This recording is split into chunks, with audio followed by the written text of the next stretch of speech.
Good morning, and welcome to Unity of Orange County. This is fabulous. So, for those of you who are watching from home, we actually have people in our church after 6 months. Yay!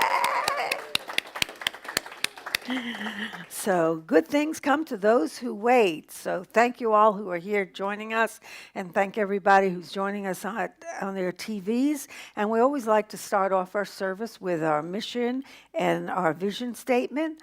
Our vision is centered in divine love. We joyfully co create a world that works for all. And our mission is to awaken, inspire, and transform lives. And I like to thank those people who make the service possible. We have Bill on piano, and Tom is doing sound, and John and Kimberly and Matthew are doing the streaming, and Christopher is on the camera. And our daily word and prayer person for today is Reverend Allison. So we wouldn't be able to do this without these people, so we're really grateful. And we're also grateful for the people who came early today to help set up and everything. So thank you all. And we have a few announcements. This Tuesday, September 15th, we're having our spiritual cinema discussion group, and the movie is Heal, which if you haven't seen it, is still on Netflix. And whether you're going to be at the discussion group or not, you really need to see this movie. This movie will change the way you look at the whole topic of health and healing. So please watch it for your own sake. And then on Thursday, September 17th, is the class that's called It's Never Too Late to Begin Again, Discovering Creativity and Meaning at Midlife and Beyond, by Julia Cameron, who is the author of The Artist's Way. This is a 12-week course, but 6 weeks. But it's 12 weeks, that's going to happen over 6 weeks. And it focuses on creating the life you desire as you redefine and recreate yourself. You know, we're all redefining and recreating ourselves now, not just based on our age, but for a lot of people, jobs have changed, the way they work has changed. So this is a great class because this will help anybody going through the changes. And the Zoom number is up there. Also, the Zoom numbers are on our calendar on our website.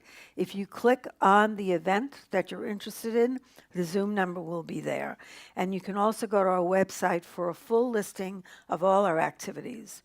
And I'd just like to remind you that if you're buying things online, which a lot of people are now doing, Smile Amazon is the same as Amazon, but when you buy on Smile Amazon and you put Unity of Orange County as your charity, we get a little bit of whatever you spend, and it does help. Every little bit helps. So we're grateful for those who are buying on Amazon and doing it on Smile. And also, if you're watching this at home, please hit the like button and also subscribe to our channel and share our page, share our video with your friends on Facebook or Instagram, wherever you share things with. And if you wish to share a gift with us, you can do it by texting us at 77977 and put Unity of OC Give. So just a couple of things for those people who are here. So we came in one door, we're leaving out another door. So when it's time to leave, please leave this door here at the front of the sanctuary. Also, please don't congregate in the sanctuary, but you can congregate outside. So if you don't mind a little smoke, pollution, whatever, but it's not too hot. And so it's a good day to stand outside and communicate out there. And also, as you go out, when you leave the sanctuary, if you take the chair covers off and put them in the basket, and as you're leaving, if you wish, there's a little box there for donation. So we're glad that you're here, whether you're here in person or whether you're here on your TV or your camera or your phone. Anyway, we're glad that you're all here. And now I'd like to introduce Reverend Allison.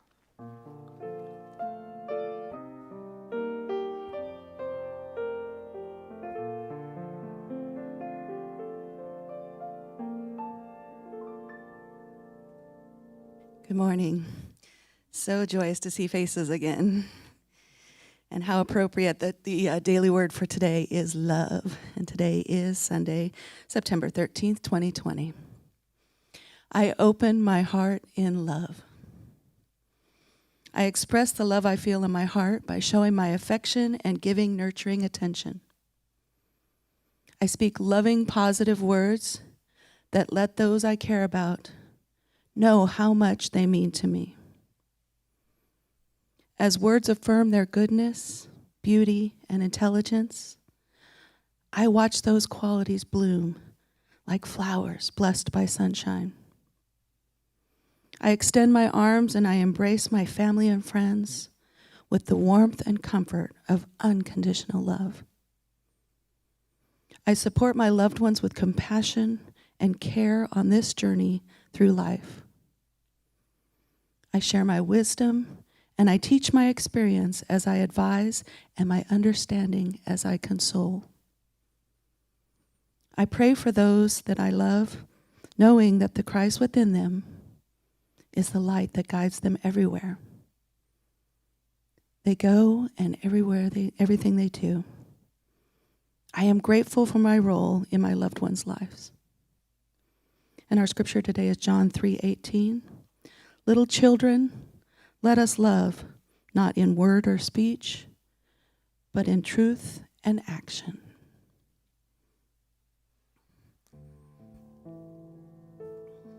And I just invite you now to get ready for our meditation. Find a comfortable space and just begin those wonderful healing breaths.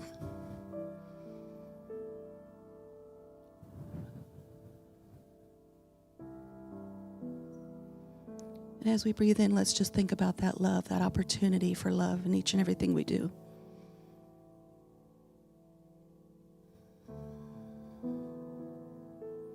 And as we breathe out, let us that peace just enfold you as you go deeper within.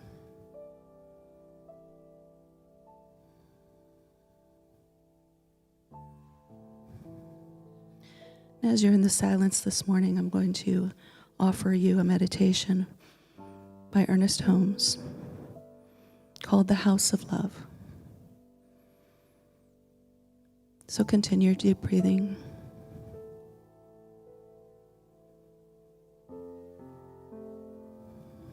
Continue to relax and just listen to the words. I dwell in the house of love.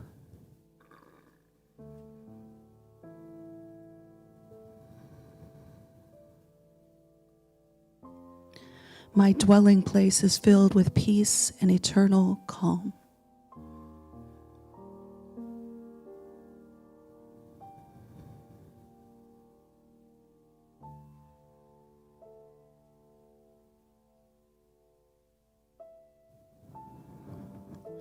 Love attends me in my home of the soul.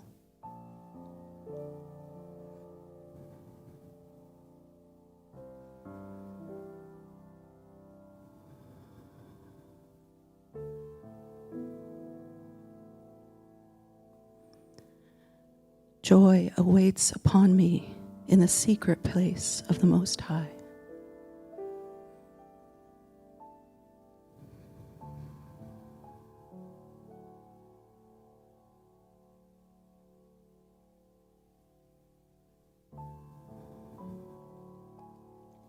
My house is built for me by the hand of love.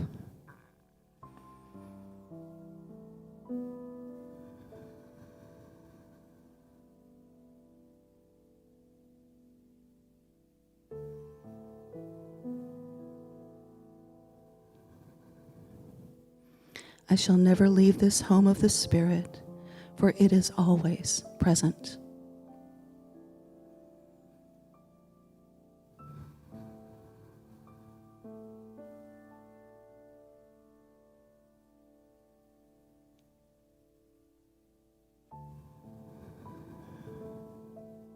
I shall abide in this home forevermore.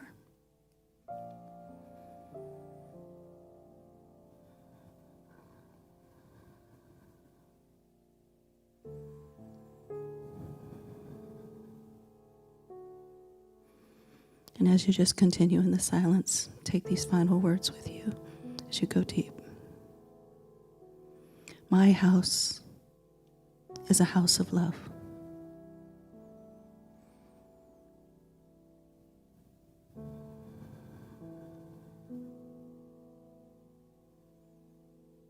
Namaste.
Bill, thank you so much. So, good morning again. Someone once asked me, they said, where do you get your ideas for your talks? And I said, I can get them from anywhere. I can do it from a movie or a song or something that happens during the week. Well, this week, I also have another job. And back in May, we were given t shirts. And the t shirts say resilient, hopeful, and thankful.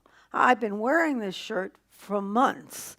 And this week, all of a sudden, I thought, what do we need now? We need resilience, we need hope, and we need gratitude. And I've had it in front of me this whole time, and I didn't see it. And then I saw this quote. Just I do different daily readings. And 2 days ago, this was a quote from Anne Merrill Lindbergh. It isn't the moment you are struck that you need courage, but the long uphill climb back to sanity, faith, and security. And I thought to myself, that is so true. It is true when we go through anything difficult. It's certainly true nowadays. So I want to look at these things. We're going to look at hope and gratitude first because we've never really talked about resilience. But we know that hopeful means full of hope, expressing hope. And Jesus taught us that we are to be like children. And children are very hopeful by nature. You know, they expect the good. They expect they're going to get what they ask for Santa Claus for. They expect that the things that they're looking forward to are going to happen. They just have this natural ability to hope. And one of my favorite quotes in the Bible is from Jeremiah, which says, "For I know the plans that I have for you, says the Lord, plans for welfare and not for calamity, to give you a future and a hope." So we are naturally hopeful, but sometimes we forget that because we can get wrapped up into what is going on in the world around us and we give up on hope. But we need to hold on to that hope. And then gratitude. You know, we talk about gratitude a lot because gratitude is one of those things that you can't do enough of. There's no such thing as too much gratitude. If you have trouble finding gratitude in today's world, we have a gratitude circle that meets the first Monday of every month. We're going to have a gratitude 40 days of gratitude leading up to Thanksgiving. So there's all these ways to work on your gratitude. It's so important. Otto Frederick Bollner wrote, "The virtue of gratitude directly touches the ultimate foundation of human existence. For there is hardly another quality of man that is so suited to reveal the state of his inner, spiritual, and moral health as his capacity to be grateful." So the question we have to ask ourselves is, how grateful are we? And if we're not grateful, we need to develop it. Gratitude is something you can develop. You can do it by doing gratitude lists every day. You can do it just by thanking God when you go out for another day, for the sky, for the trees, for the birds, for everything. The more that we are grateful, what happens is the more things come to us that we have to be grateful for. Because we know that our thoughts attract things to us. So when we are grateful, we are having positive thoughts and we attract more positive things. There's nothing worse than not being grateful. You know, even when times are hard, we have to be grateful. But the big thing is resilience, because it's now 6 months since this all began. And the word resilience is interesting. Resilient means bouncing back, rebounding, returning to the original form after being bent, compressed, stretched, or recovering steadily from illness, depression, adversity, or the like. So resilience is the ability to cope with adversity and use challenges to forge your strength. So resilience, that quote is perfect, because what happens to us sometimes is we don't realize that when things happen, as bad as they may seem, that period of resilience, of recovery, of bouncing back is sometimes harder than the actual event. I know we have the fires now in California, and I can tell you from my own experience with the natural disaster that as bad as the fires are, the rebuilding is worse. We were in Miami for Hurricane Andrew, and someone had a T-shirt made up, and it said, "I survived Hurricane Andrew, but I'm not going to survive now." Because the aftermath, there's no air conditioning, there's no phones, there's no electric, there's no supermarkets aren't open. You know, everything is kind of like, and getting your houses worked on, you know, there's lots of people coming and trying to steal from people and cheat people and finding people to work on your house when there are thousands and thousands and thousands of homes that have to be worked on is not easy. So it's a long time of recovery. But the stronger that we are and the more able we are to recover and rebound, then the easier it is for us to go through these difficult times. So in Psychology Today, it said building resilience can help us to stay focused, flexible, and productive in both good times and bad. It can help us feel less afraid of new experiences or of an uncertain future. It can manage and tolerate strong emotions outside our comfort zone, even those you'd rather avoid, like anger or despair. It can strengthen our relationships and improve our communication skills, especially under pressure. It can bolster our self-esteem, and it can help us be confident that eventually we'll find a solution to a problem, even when one isn't apparently evident. So this thing is very good for us to be resilient. And there are certain ways, things that we can do to be more resilient. So the first thing is practicing acceptance. So whenever we're going through a difficult time, when I'm going through a difficult time, I live and breathe by the serenity prayer, which is, God, grant me the serenity to accept the things I cannot change, the courage to change the things I can, and the wisdom to know the difference. So what do we have to accept? What are the things that we have to accept? And what are the things that we have to change? Well, I heard someone describe it perfectly. They said that it's as if there's this hula hoop around them, and they cannot change anything outside their hula hoop. So anything outside their hula hoop is they can't change. So another way to think of it is we can't change people, places, and things. We can't change the weather. We can't change the virus. We can't change the fact of we have a job or we don't have a job. Those things we have to accept. So if we have to accept all this stuff, what can we change? Because if we don't feel we can change something, we feel powerless. And there's nothing worse than feeling powerless, because when we feel powerless, we give up hope. So what do we have the ability to change is ourselves. For instance, the virus. We can't change the virus unless you're some scientist that miraculously is going to come up with a vaccine in the next week or two. But we can change our attitude toward it. We can't change the weather, but we can change our attitude toward it. So it was really hot last week or 2 weeks ago, and I'm guilty of this as much as anyone. And so everyone's complaining about the heat. Well, the fact of the matter is that no matter how much you complain about the heat, it doesn't change the heat. And the more you complain about something, the harder it is to accept it. And therefore, the more difficult it comes to deal with it. So complaining about the heat doesn't make it any cooler. I mean, think about it. Complaining when it's cold doesn't make it any warmer. It's like someone told me once, it's like you go to the restaurant and you order a bowl of soup. And it's a hot soup. And the soup comes and it's cold. So you can just tell the waiter, my soup is cold. Can you please bring me a hot soup? Or you can go complain to everybody at the table about how cold the soup is, how bad the waiter was, that the kitchen messed up, the waiter doesn't know what they're doing, you're not going to leave them a tip, and you've done all this complaining, and guess what? You still don't have hot soup. It'd be much easier to just say, hey, you know what? I would like some hot soup. And then you would get a bowl of soup. So we have to realize that this trying to control things which we can't control and accepting things that we can, and having that wisdom to know the difference.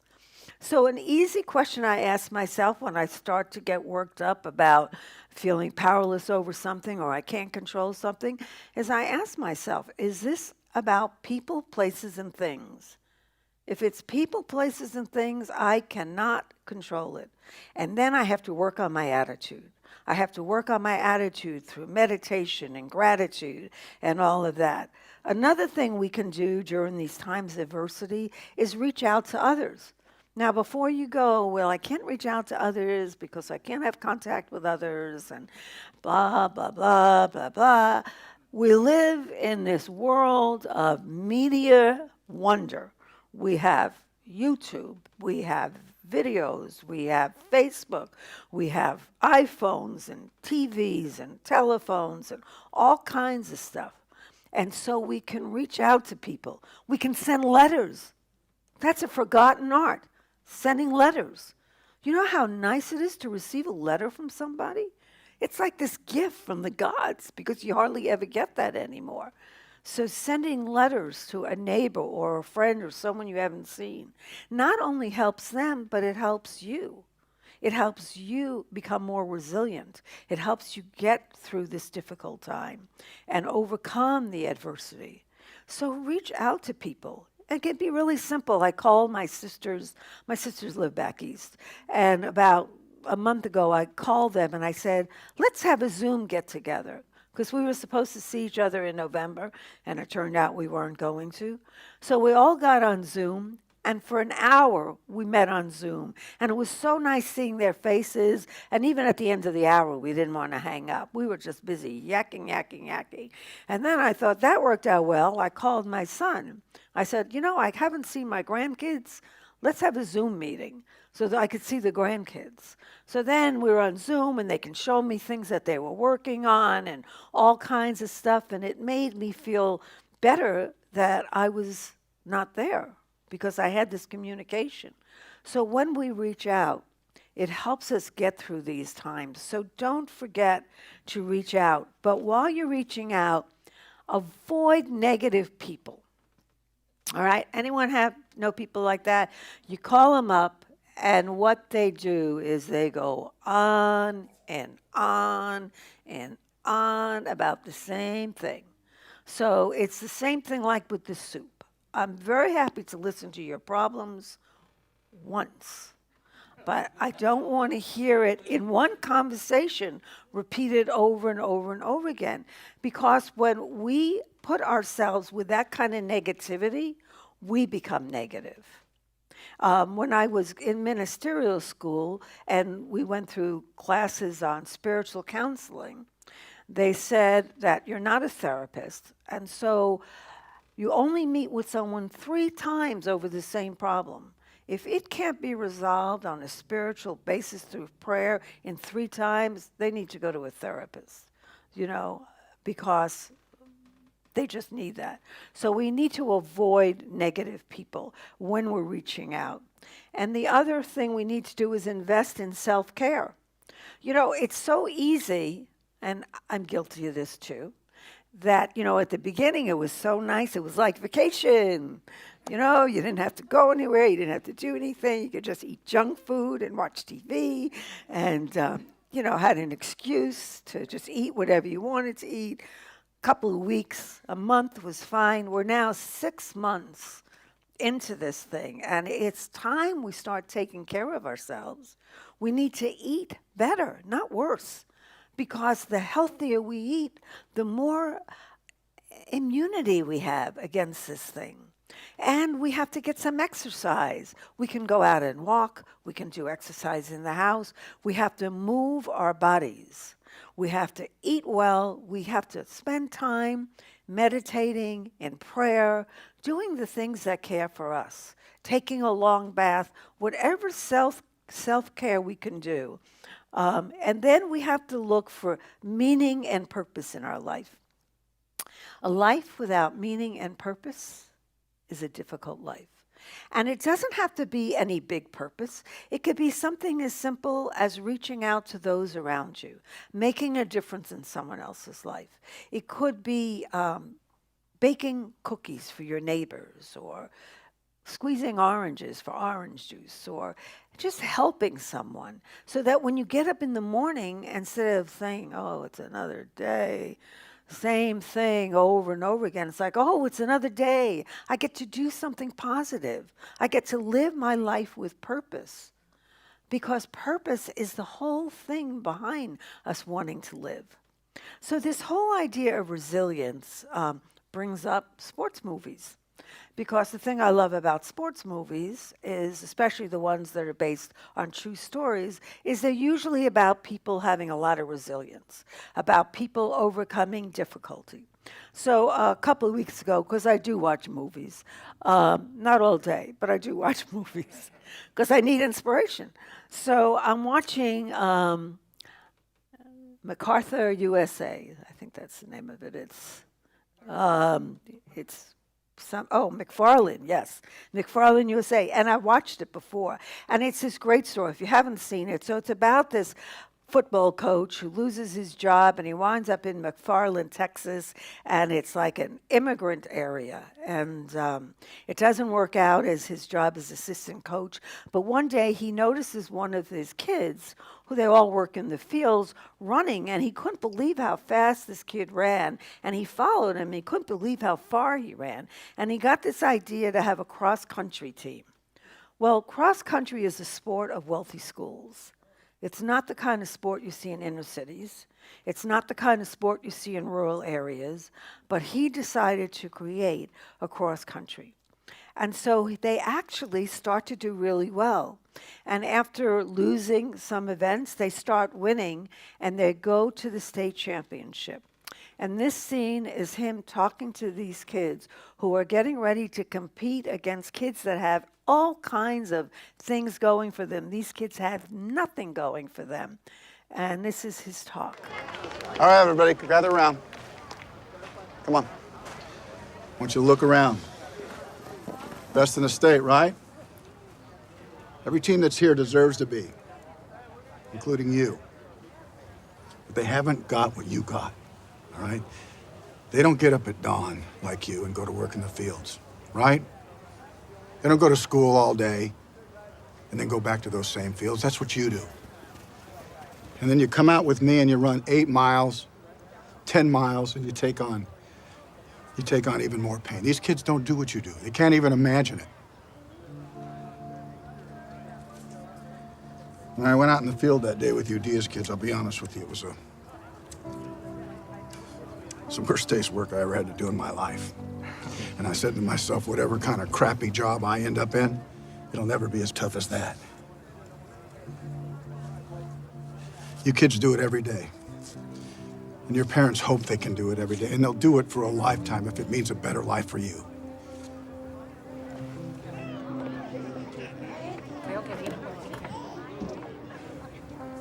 You guys are superhuman.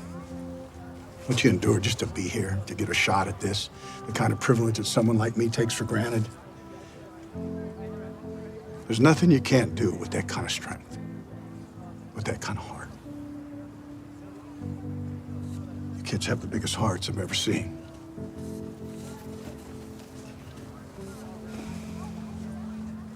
Now go run your race.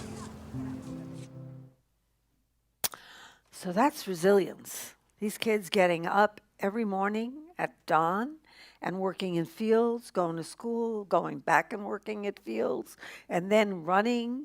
These children have no hope of any future at all other than to spend their lives in the field like their parents. What's interesting is at the end of the movie, they show the real kids who are now adults, and then they show like where they are today. All of them got to go to college. These are kids who most of them never graduate high school. And that's because that ability to be resilient, to bounce back, to keep going, to overcome those difficulties. And they did it even in times when they had no hope. So we have to use this time to build ourselves up, to make ourselves stronger so that we can go through these times, to make ourselves realize that whatever challenges we go through, there is hope that things are going to get better. And to remember to be grateful for the things we have rather than being ungrateful for what we don't have. And mostly to remember to be resilient, to remember that we can bounce back. We will bounce back. With the right mental attitude and heart, there's nothing that we cannot do. So I invite you to close your eyes for a moment. And take a few deep breaths.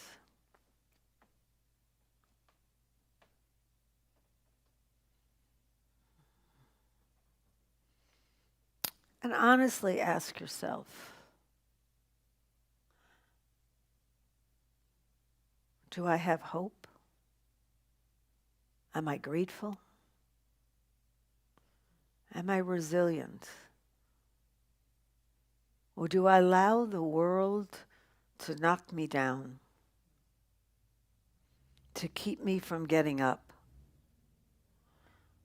to letting the things that happen to me become who I am, instead of being who we are, in spite of whatever happens to us?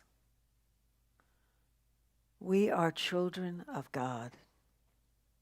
We are whole and perfect, created in the image and likeness of God. That is who we are. We are not the virus.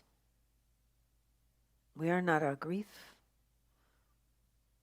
We are not our financial woes. We are not our health challenges. We are God's children, God's light. It is time to not let the world shut that light down, but to stand up and to let that light shine and to bounce back.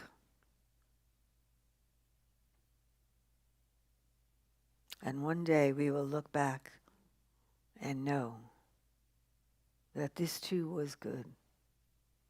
And this too was God. And this too was meant for us. And so it is. Amen.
Thank you, Bill. Here at Unity, we have 5 basic principles, and we like to affirm them each week to remind us of what it is that Unity believes. And so the first one, if you're here, please repeat with me. God is all good and active in everything, everywhere.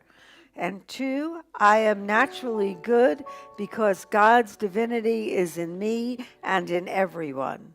And 3, I create my experiences by what I choose to think and what I feel and believe.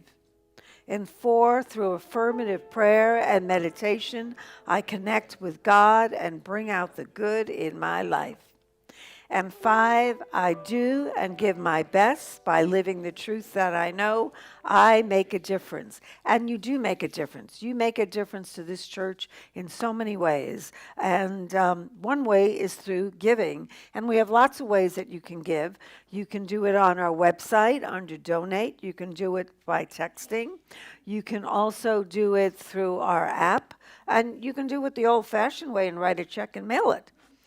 And put a little note. I have to just tell you, sometimes, I get the checks and people who send the checks, and it's so nice. Sometimes they just write a little note like, oh, I really miss being there, or I really miss you. And it's just like a nice little ray of sunshine from someone that I haven't seen in a while. So whatever way you give, we're grateful. And if you're here and you want to give in person, and for those who are out there giving, we're going to start doing our affirmation for our giving. So if you take your gifts in your hands, or if you're giving by phone, hold your phone or anything, and just take a moment to be grateful for the gifts that you are about to give, as we are grateful for the gifts that we are about to receive. As we affirm together, divine love through me blesses and multiplies all that I have, all that I give, and all that I receive. And I am grateful. Thank you. So we always like to close our service with our prayer for protection. So I invite everybody out there to join us. And again, thank you for being here, being a part of Unity of Orange County. And let us close with our prayer for protection. The light of God surrounds us. The love of God enfolds us. The power of God protects us, and the presence of God watches over us. Wherever we are, God is, and all is well. Thank you, and God bless. Have a great week.